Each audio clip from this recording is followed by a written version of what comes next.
Greetings, WCCS families. Well, we made it through the first week, and I expect we are all excited about our first weekend. I wanted to send a quick video to share a couple important announcements and then a few reminders.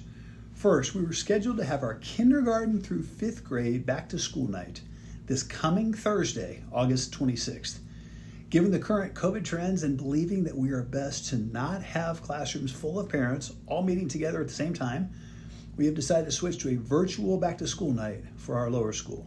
There'll be more details to come as to how you will be able to participate on Thursday. Second, we were scheduled to have our middle school and high school back to school night next Thursday, September 2nd. For the same reasons, we will be moving to a virtual event for that evening. I've had that date circled on the calendar for some time as I've been excited to see Mr. Zambrano shine in his first back to school night here at WCCS. It's our sincere hope to provide upper school parents an opportunity to meet Mr. Zambrano in person in the next month or two, depending on when we're able to do so wisely and safely. Until then, be watching for details from the upper school office regarding instructions for that virtual evening. Now for the reminders, and yes, they are all COVID related. I have talked to many fellow school administrators around the country who have already had significant COVID issues at school.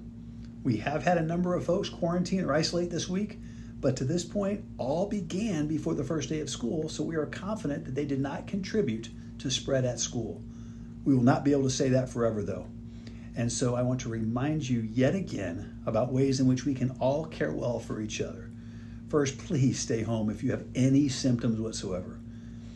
Isolate if tested positive for the entire designated time frame. Quarantine if you're identified as a close contact of someone who's tested positive, again for the whole time.